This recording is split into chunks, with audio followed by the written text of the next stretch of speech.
TLMI. Thank you so much for being here today. For those of you who don't know me, I have the pleasure to represent TLMI as Vice President of Marketing. Today we are going to be talking to Butch from Rotometrics Maxis. I just wanted to say again, thank you so much. And before I hand it over to Doug, Doug has been an absolutely great help in this whole process. We reached out to Doug knowing that he was the absolute guru behind all things technology and within the industry, and he has actually been in the industry for 39 years. So I will leave you in his capable hands now. Thanks, Doug. Okay, thank you, Kyle. Maybe not all things technical, but I've been around a while for sure. So welcome everybody. Thanks again for joining. Those that have been able to join the sessions in the past, and we continue on here. Today's the last one we have scheduled in the optimization theme, but we have a couple other themes we're working on, and we will continue these webinars every 2 weeks. So next week we'll have off, and the week after that we will look at the first one in our automation innovation theme, and that will be presented by Epson. So we're looking forward to all that. But today we've got Butch Schramber from Rotometrics, a Maxis brand, and he's going to talk to us today about optimization when it comes to tooling and all the things you need to think about on the tooling side of the equation. So I'll drop off for now and join in again when we have questions at the end. Please put your questions in the section on the webinar here, and we'll pick those up at the end, and we'll go at that point. So, all right, so go ahead, Bruce. We'll catch up with you after that. Thank you very much. Good afternoon and welcome, everyone. As a global marketing manager with the Maxis Rotometrics team focusing on business development, product innovation, I would like to take this opportunity to thank TLMI for including Rotometrics into this fantastic printTHINK webinar series on optimization. The focus of the next half hour will be how to optimize results, increase output through faster press speeds, and suggested care and handling of flexible cutting dies. Let's start with a brief introduction of the Maxis brand and what we offer. Maxis Corporation is a unique source of end-to-end solutions for the worldwide market of rotary converting challenges that continue to develop. With fast-changing material offerings and tighter tolerance demands from your end users, the Maxis family of products offers distinctive solutions that can update and optimize existing equipment as well as support the OEM machine builders with world-class durable products. From unwind to rewind, we offer sophisticated tension control units and world-class web guiding products to track your web through the press with high-quality precision rollers that can control ink and adhesive transfer with proprietary coating options. We have many customers report a significant reduction in press shutdowns due to stoppages to clean or replace rollers, from multiple times per shift to now running days or weeks without lost production. You can view some of these supplied testimonials on our website. We also offer a full line of world-class magnetic cylinders along with rotary cutting tools, both solid and flexible. We finish up at the end of the press with sophisticated, intuitive slitting units to prepare roll widths in meeting your customers or your own in-house production requirements. Maxis is a world leader in end-to-end solutions, one-stop shopping, if you may. Today, we will focus on flexible cutting dies and what you can do to minimize die cutting issues. Our goal is to optimize your production time by keeping your lines running longer and faster to ultimately save you time and money. So let's talk about what you can do to minimize flexible die cutting issues. So there are many factors that influence this process, from web tension control, running speeds, the material of what you're cutting, the durability, the solidness of your die cutting platform, pressure settings, image layout, cylinder deflection, stripping roll options, and of course, friction or temperature. We're going to hit each one of these subjects, some more than others, but they're all important, and they play an important role in the optimization of this process. So we're going to start with die wear is inevitable. We all know that dies are going to dull. The signs of a dull die are usually picked up by the operator while he's running, whether it's a corner that starts flagging or a leading edge that wants to tick. You can look at the cut parts, they're fuzzy. These are signs of die wear. First thing that he does is he increases pressure on the die to get it to cut and perform and strip properly, which usually results in a heavy liner impression, but it will get him through the job. I highly recommend that if that was required to cut cleanly, that die is flagged so that when the job is over, you can get it sent in and get it resharpened for the next run. So some of the things that we could avoid that decrease die life specifically would be the material. Is it abrasive? So white inks or thermal coatings or white is not a color. So white is created by adding additives or adjuncts to the ink itself to create white. And usually it's titanium dioxide or Ti2. It's a mineral. It's very abrasive. So it's important to share with your die maker if you're printing white, if you're printing pastels, or if there would be coating involved in the material so that we can take that next step to add products that would add to longevity and decrease die wear.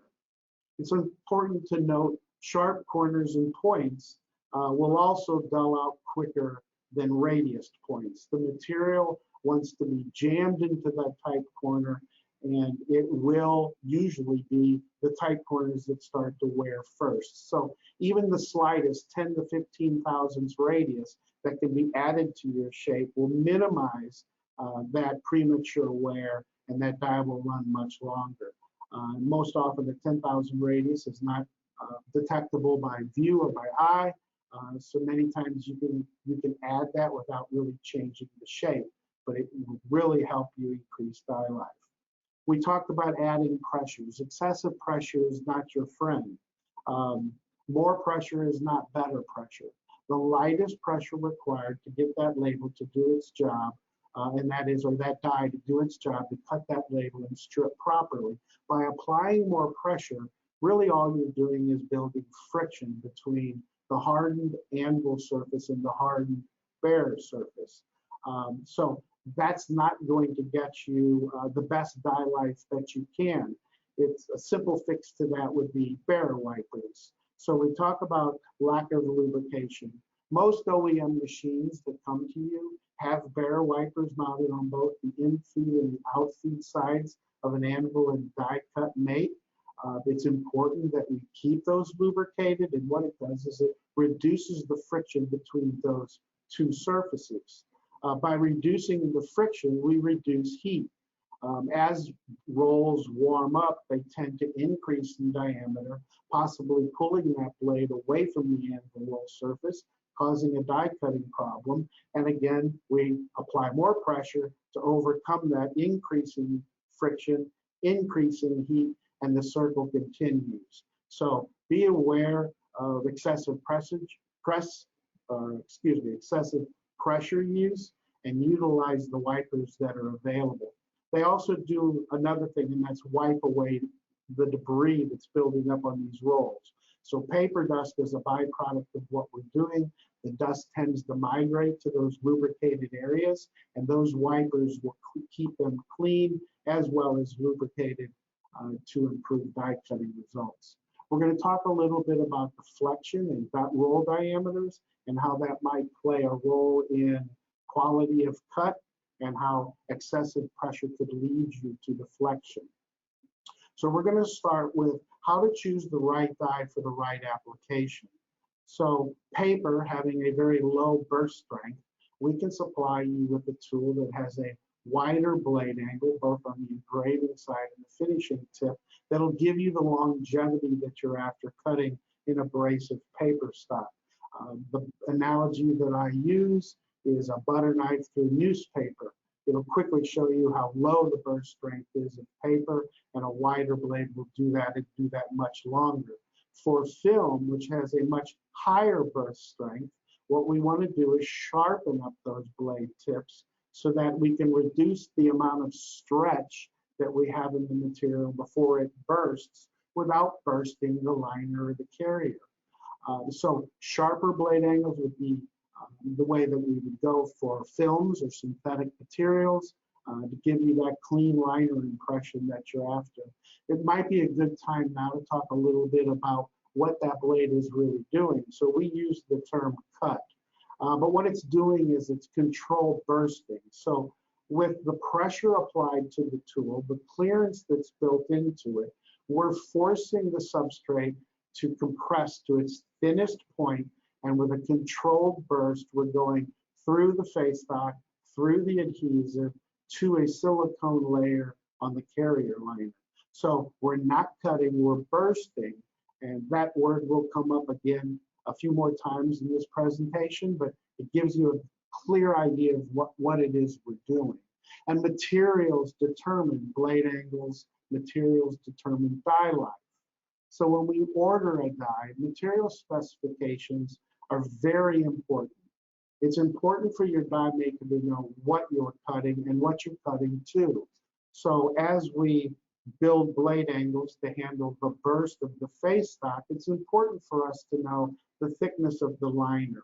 Many times for the last 30 years, we've referred to liner thicknesses in the terms of pounds, 40 pound, 50 pound liners. I think today it'd be more prudent to start calling what it is. The material spec sheet that you receive from your supplier will give you a thickness of what that liner is expected to be, plus or minus the 10% tolerance that they have. But by calling your liners out by thickness, it'll give us an opportunity to get in the range where we need to be in order to get that burst and get it to stop at that carrier without fracturing the silicone. We talked a little bit about material properties and coatings and how they affect that abrasiveness, or how much life we can add to the die. Make sure your die maker knows that you're cutting through a double bump of opaque white. Let them know that you're cutting through a thermal coating, which is, again, high in Ti2. So again, we can add proprietary coatings to lengthen die life based on the information that you share with us up front at the beginning. So again, papers have very low burst strengths, films have very high, which leads us to laminations perhaps. Many times we will get an order for a die that simply is we're cutting paper to paper. Well, if you know that you are laminating on top, or even sometimes underneath to keep that web from breaking in application, if we're underneath, it changes clearance because we're cutting to a thicker carrier liner. But if it's on top, we have to prepare for that by sharpening that blade tip in such a way that we can burst through that synthetic lam, burst through the low burst strength paper, but still stop at that silicone. So anytime that you plan to laminate your product, please, again, let our customer service representative know, and he can make the die accordingly. We talked about thin films and the high burst strength. They do require a very tight tolerance flexible die, as well as a tight tolerance mag cylinder, because we're dealing again with a high burst strength film, usually cutting to a thin film liner that doesn't give a lot of room for tolerance. Liner strike is our goal. Keeping running is our challenge. So the more information we know up front will help us develop the tool that'll work best for you. Hard and soft liners. We had a question the other day about my face stock is not cutting, but my liner is bursting.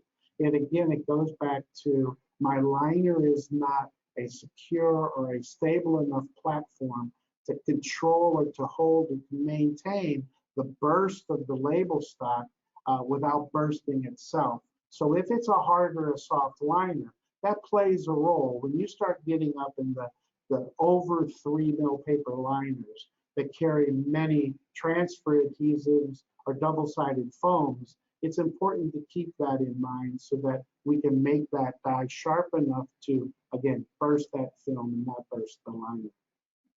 If you're cutting multiple layers of material, how that plays a role in what we're doing is it will give me the information I need to control blade depth. So if you're laminating or if you're cutting a piggyback and you're adding a whole another layer of material to the top of the sandwich described at time of order, I can control blade height to make sure that we have the room for that substrate to travel through the die and the blade to do its job. We talked about label layout, corners, sharp corners, how they affect die wear, how they may affect stripping. If the corner starts to dull, you'll develop a tick. Again, we apply more pressure. We'll also talk to you a little bit about perhaps changing the direction of the shape on the roll. Sometimes it requires a second rewind to get it right, but if we can't strip it off a press, our press speeds go down, our productions go down, and many times by turning a shape, we can increase press production and then handle it again offline and get it running the right direction. An important point to chat about is machine or hand applied, or what we might call hand or auto. So on a hand applied die, we know that we can cut into that silicone, and the consumer can still either dispense and place that label by hand, or you might even be peeling the label off the liner manually. So it's not as important whether or not we fracture that silicone. On automatically applied requirements, that web is going to be under tension, pulled over a sharp peel bar, and if we have weakened or fractured that silicone in any way, allowing the adhesive to wick into the paper fibers of the liner, the label will tend to want to stick to that liner and not apply. So it's important that you communicate what the end use is going to be so that we can design a tool to give you the result that you're looking for. Now, as we go into ordering dies, so Rotometrics has the most advanced online managing, quoting, and order solution in the industry. It's myroto.com. It's an easy site that you can go to. It's easy to quote, it's easy to order, and it's easy for die inventory management. You'll be able to simply fill out the fields required, space across, dimension around, give me the press width, and it will generate our configurator option in MyRoto will generate a quote for, say, a number of different dies. And by you knowing the run length that you need or how often you'll be running it, you will be able to make a decision of which tool that you want to quote on for this particular application. And simply, once the quote turns to an order in your facility, in one click, you can electronically convert it to an order in mine. Once that order is placed, you'll be able to use MyRoto in tracking that tool through our system, through our shop, knowing will it meet the ship date that you're after, and will your production schedule be on time and ready to run. And again, our goal is to keep your presses running, to keep your production schedule on time. It's again, optimizing the time that you have is limited. We know that. So the more we can do to help you predict when a die will be there, the better you'll be able to be. On solid dies, you'll be able to go into our system and see how many times it's been retooled, when was it retooled. That information can be useful in the future in when do I get the die replaced, or possibly when do I need the die to be retooled. So there's a lot of information within MyRoto that'll help you plan. Many times we find ourselves making duplicate dies because our customer has lost it or wasn't aware that they own it. You'll be able to go into MyRoto and by either your job number, your die number, or our serial number, go in and find that in your inventory, see that you may or may not have already owned it, and actually verify the shape of that die using our visual die line review guide and say, this is the tool that I need, click reorder, and it's on its way to you. So it's easy and it's quick. Sometimes it can be faster than calling in and waiting for a customer service rep. So once we've ordered the die, we can talk about the first step that what we do when we receive the tool. Pardon me. So first we're going to unpackage that tool and we're going to visually inspect it for damage. We're going to look at the retains that are in the box. We're going to confirm the specifications that are on your purchase order. Do they match that of the purchase order or the packing slip that's in my box? Do the liner strikes meet your need or your expectations of the QC department on satisfying your customer needs? So check those samples, confirm that the material specification on your order, on your job ticket, and our and our packing slip all match before you start up and produce labels. I recommend keeping a hand on those certifications and retains. Keep them in your files because we may refer back to them later in a troubleshooting application or need. So you'll set up the die on the mag cylinder. I suggest that you hand peel a full repeat, looking for a clean cut, any areas that might be fuzzy, any areas that might be ticking or hanging up. Is the ink stain right? If you see something that jumps out at you right away during the setup time, you can compare it to the samples that we've supplied in the box. Do our liner strikes match what you're getting off a press? So these are the things that, again, we're trying to get in place to verify things are correct before you turn your press on. If you do proceed with an ink stain test, you can compare those to what we have in the box to see if we're matching. If they're not, we might want to look into some mechanical reason of perhaps why they're not. So at Rotometrics, we have a go, no-go type of testing. So we run your material under your die, we hand strip a revolution or two, and we ink stain. We use a wide tip marker. The reason we do that is because we can control the viscosity of that ink, changing them out regularly so that our results can be predictable day after day. As I hit and look at the front of the liners and mark them up, you can notice on the right-hand side of our samples, I've clearly fractured the silicone, and the fibers of that carrier are absorbing that ink in and showing me that. And I flip that over, I can clearly see I have fractured the silicone, I'm hitting very heavy. Opposite that, of course, is on the left, is a light liner impression where it clearly shows we have not cut into the silicone. So auto applied would be on the left, heavier hand applied would be on the right, and in the middle there's a moderate range. And sometimes some face stocks carried on some liners may only be able to achieve a moderate, but at least you can see and move forward in, will this pass my QC check prior again to starting your job. So what we're going to do is we're going to talk about cleaning a flexible die. Once we've got it out of the packaging and we fully inspect it, it's important that we make sure that there's no dust or no imperfections on the back of the tool. I suggest covering your work table with a foam mat that can be replaced on a regular basis. Our tools will be flipped over, so the blades will come in contact with this with this foam mat. We want to, of course, inspect it for staples, razor blades, Allen screws, all the things that tend to build up on our work areas. But keep it clean, keep it changed, flip the die over, wipe it with a lint-free cloth. I recommend denatured alcohol over isopropyl alcohol. Isopropyl is a little bit more petroleum-based, so it could be a little oily, if you will, and we want to do everything we can to keep that plate from possibly slipping on that mag cylinder. Also note that these blades on these tools are very, very fragile. So even a piece of jewelry, a ring that bumps the tip of a blade is going to change our clearance, is going to change the finishing tip of that blade, and could result in a non-cut or nick in the cavity itself.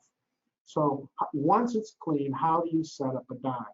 So we want to wipe off our mag cylinder. We're going to talk about it in a minute with a lint-free cloth. We're going to take that die and we're going to, with two hands, make sure that we seat it tightly up into the scribe line, wrap that tie around with two hands so that it doesn't kink or bend. They're very fragile in that they may tend to want to crack depending on how much blade is on them. So mount with two hands and align the registration marks, showing you that you're true and straight, not only on the roll, but within your web path.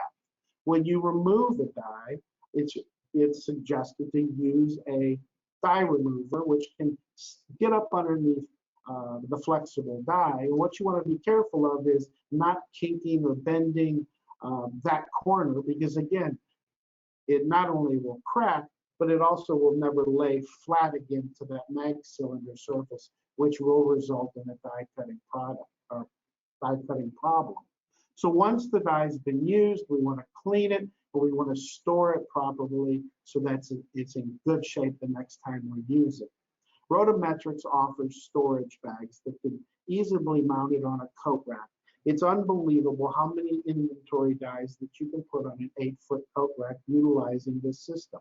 Each one of these bags contain a note area which you can write job numbers, material descriptions, run lengths, whatever information you need to run it again, whether it could be the pressure ran at. So whatever information helps you set it up the next time quicker can easily be put on these bags, and they're quick to access. So we offer a 28 by 38 as well as a smaller 19 by 26, what works best for your machine. So to talk a little bit more about mag cylinders and the terminology used around them.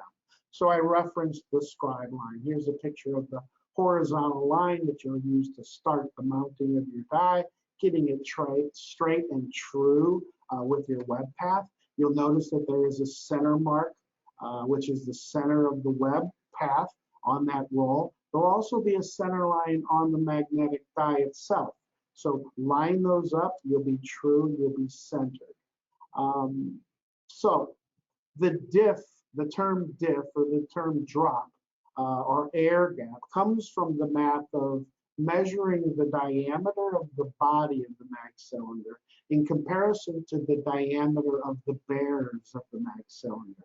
That's going to be our drop. That's going to be our diff. So that gap is created so that we manufacture a flexible cutting die with a TPH, total plate height, that once wrapped around that cylinder will bring the body diameter of the mag cylinder up to allow a clearance between the tip of the cutting blade and the surface of the anvil roll. That determines cut depth.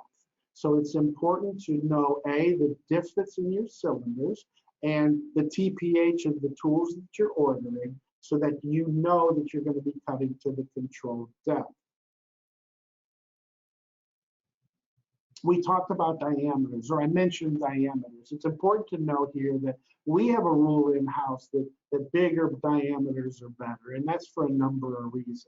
We follow the simple rule that you want more around than across. So as a 10-inch press is my example, I would not want to purchase a magnetic cylinder with a circumference or a repeat of less than 10 inches. What we're worried about is it's a modulus of elasticity in the steel. The wider we go in relationship to its diameter, under pressure, it will tend to want to bow.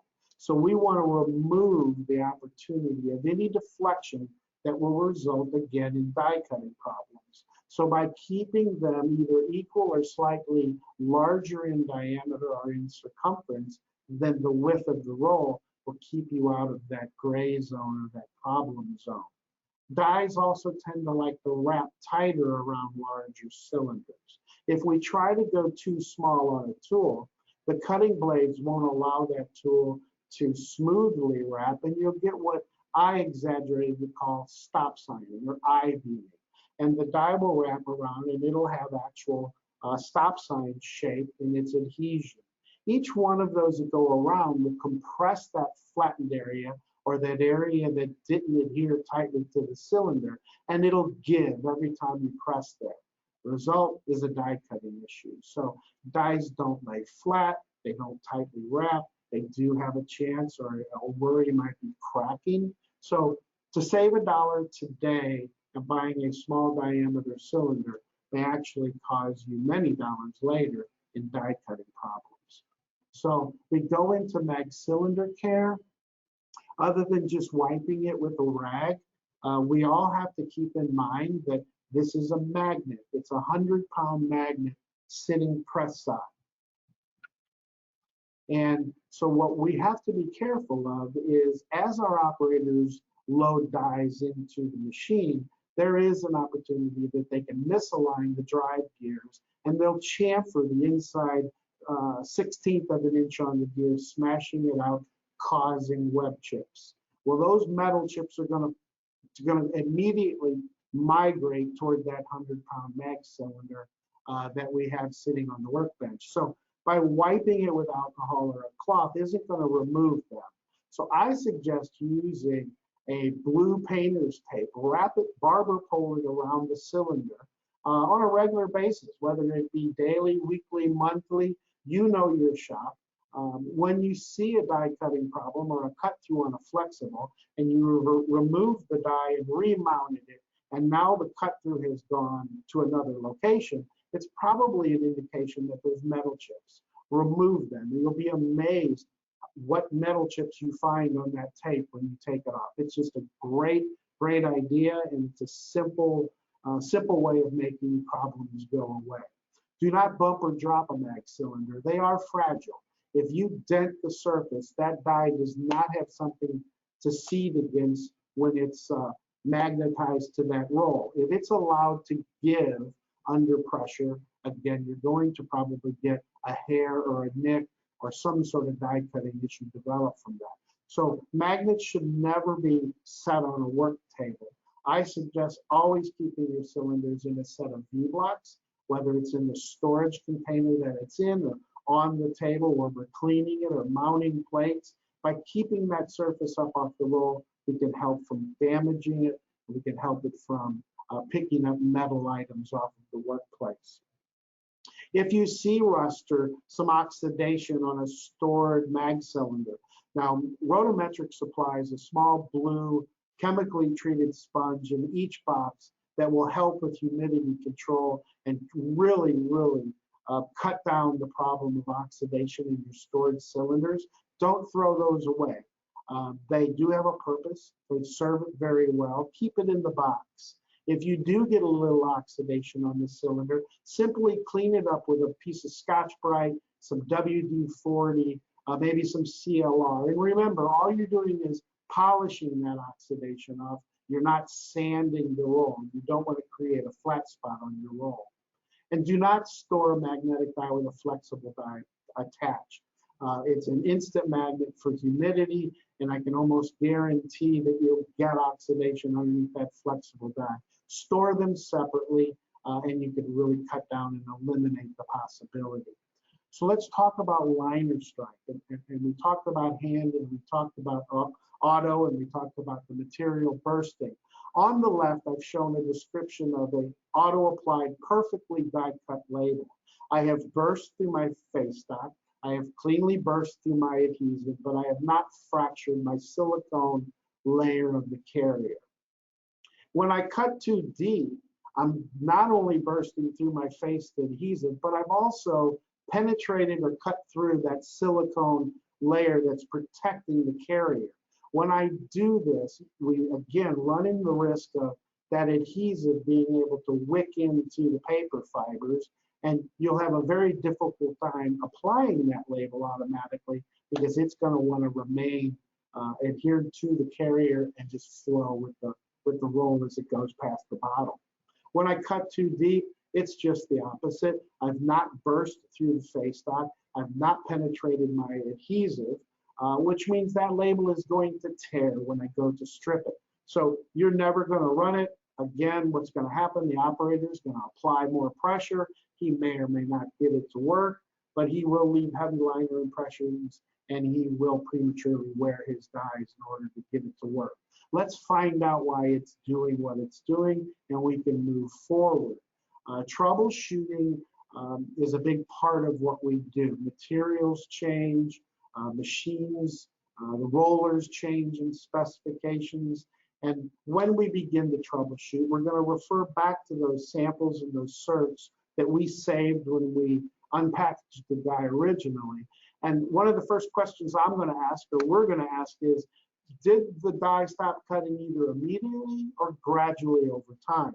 I know it sounds simple, but the result is different. The answer is different. If you say it stopped cutting immediately, but you can confirm that your original test samples and the samples that were in the box seem to cut fine, but all of a sudden my die just stopped cutting. Well, that may tell us that either a roll of material changed, something happened mechanically to affect that die. So then we're going to go down that route to find out what changed that caused that immediate failure. If the die gradually wears out over time, it could simply be we're cutting a more abrasive material than what we originally thought.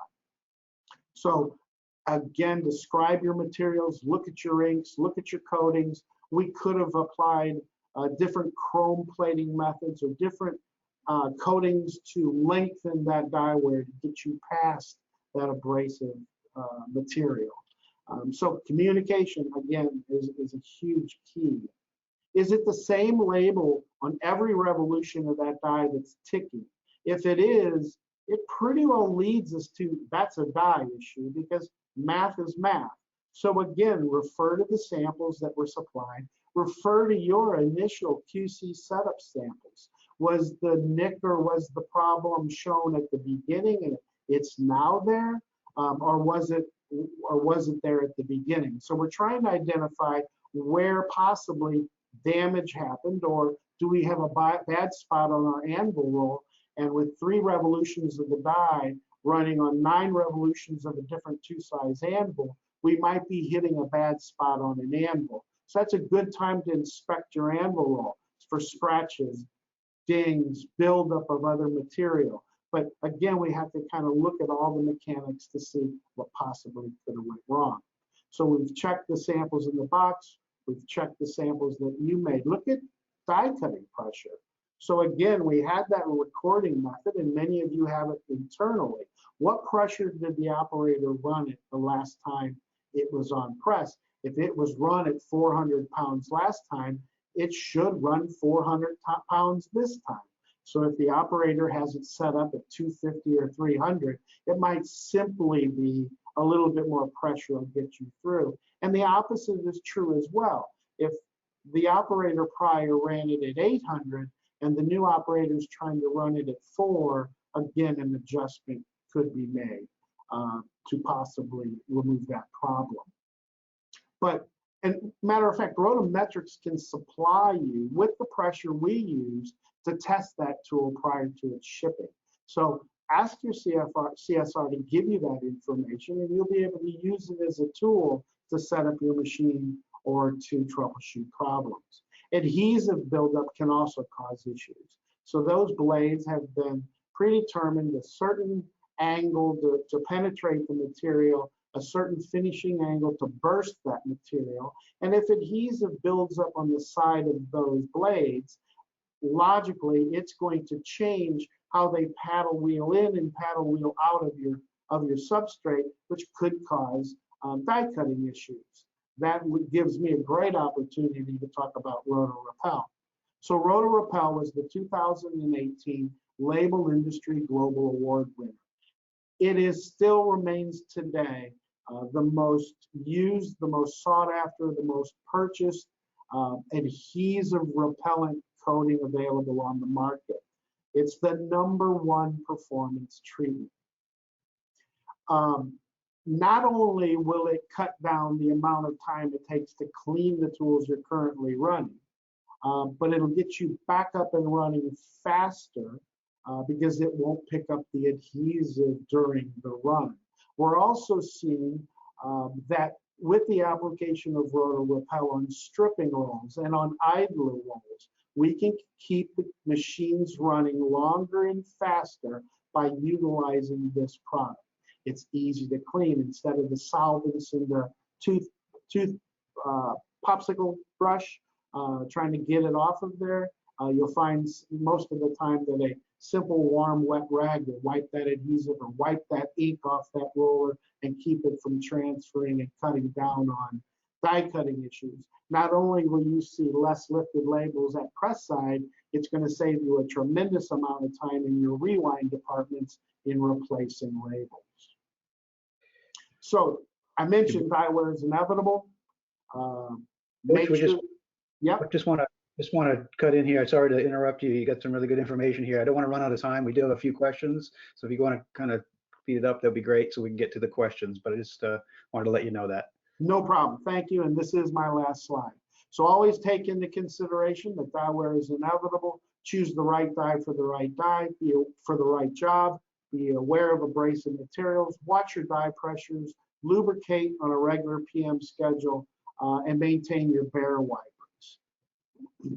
So we're going to continue to have ongoing webinar series with product demos and online events. There's a survey that will follow this. We're very interested in how you felt about today and what you'd like to talk about tomorrow. And it's now your turn. I am done. Thank you very much. Okay, great. Thank you, Bush. There's a lot of good information there.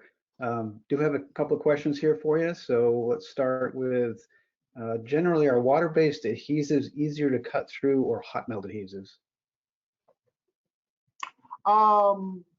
It really depends, I guess, on what's happening upstream. The hot melts are great. They tend to be a little bit more whippy, if you will. If I've got 4 UV print stations ahead of it, it's going to make that adhesive a little more flowable. But if you can get a chill roll in there or a fan in there, a lot of times you can get that to work just as well. So I would say that's really the only difference is temperature of the web going into the dye station. Okay, great. Can Rotor Repel be applied to rolls other than cutting dyes? Yes, sir.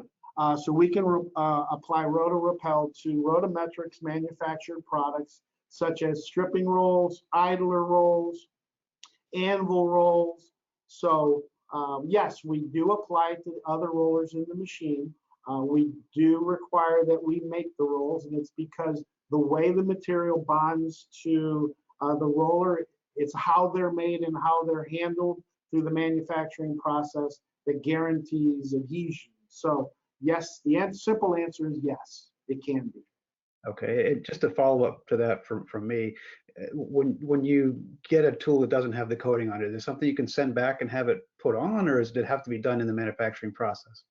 No, sir. So when retools come in, when we prepare that die for resharpening, we treat the surface accordingly. We know that we're going to be reapplying Rotor Repel. So we'll travel through our shop in a certain way so that once it is resharpened, replated, or rechromed, or ready to go out the door, the surface is clean and prepared for the reapplication of Rotor Repel. Okay, great. Let's see, what type of coating can you supply for water resistance? I'm sorry, wear resistance. My fault, sorry. Okay, because I really was stumped by that. Wear resistance. So Rotometrics has a couple of different options in a couple of different grades. So chrome, everyone is familiar with that term. There are different styles of chrome. So we offer from a flash chrome product, which basically inhibits corrosion or rust resistance. And by changing the thickness of that plating, I am going to get more wear resistant. Now I got to be careful when I apply any type of coating to a cutting edge, because like if anything, if I apply too much, I round off the tip. But we offer 3 different levels of chrome plating. And then if we know we're going to be cutting a very abrasive material, we have a challenger product that we can plate a die with, which is much harder, more durable, much more wear resistant than a standard chrome. So we have options based on material you're cutting and expectations. Does that answer that? Yes. Okay, great. Okay. Let's see. Is there a recommended die pressure per width of press? For example, 100 psi per inch versus the width of the press, like a wider press, more pressure, narrower press, less pressure? Yes, the general answer to that question is if you're cutting paper on paper, you can probably use a rule of thumb of 80 pounds of pressure per 1 inch of crossblade. So if you have a 4-inch rectangle, you're looking at 300 plus pounds. Now, when you apply pressure to a machine, if you're using pressure monitoring system, when we talk about pressure, it is the total of both jacks. are the total of both gauges. So 200 on the front, 200 on the back equals 400 pounds. So for paper, probably 80 pounds per 1 inch across blade is the recommended starting point. Now, if you go to a synthetic material, if you go to a 20-point board or a 10 mil Lexan, logically that number is going to go up because, again, I have to compress that product to get it to burst. But simple rule, 80 pounds per 1 inch of crossblade, start there and work up. The lightest amount of pressure required to get the die to do the job is the right pressure. There's no reason to exceed. Once it starts working, stop. You'll also notice that the die will start warming up and expanding. You can watch your pressure gauges go up a little bit, back them back down. If it cuts cold at 400 pounds, it'll cut hot at 400 pounds. So watch for that thermal expansion and don't overpressurize your tool. Okay. And would you recommend Rotor Repel for rubber-based adhesives? They seem to work fine. We're getting a lot of success. We find very few adhesives that it won't work for. So depending on the carrier, depending on whether it's fully exposed or the shape, but we've had a lot of success with rubber-based adhesives. Okay. At the beginning of the presentation, you explained how Maxis is the end-to-end solution provider. Who would I contact for help or assistance? That would be a good question. So we have a number set up. It's going to be simple. It's 1-844-MAXIS. Now, if you're challenged like me and you're constantly looking for the letter and the number, I'll say it's 1-844-629-2377. And by following the prompts on the phone, it'll lead you to the product line in our family that you're interested in. Once you get there, you should be able to contact or be able to talk to a representative who's a specialist in that particular field and get the answers and the solutions that you need. So once again, 1-844-MAXIS. Okay, great. And then the last question I have here is, how can I register for my Roto account? It's very simple. If you click into My Roto, you'll see a box that says register here. Fill out the form, your name, your email, the company you work for. Now, I will let you know that we will follow up that registration by contacting through our customer service rep to make sure that your company approves that that person has access into the information that would be available. So it's simple to register. We'll confirm, we'll get you opened up with a password, and you'll be able to move forward.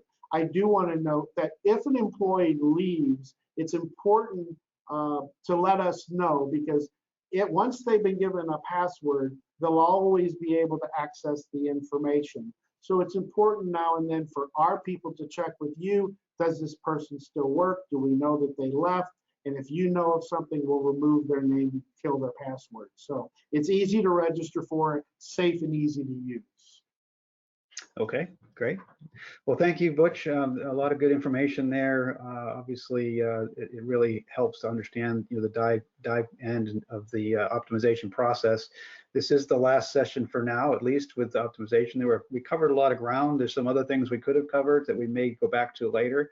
But 2 weeks from now, we're going to start our new theme, which is automation and innovation, and we'll be starting off with Epson in 2 weeks, and we'll continue this on for a while. So thanks again, Butch, and thanks everyone for joining us, and we'll look forward to seeing you again in a couple of weeks. Well, thank you, Ian. Thank you very much.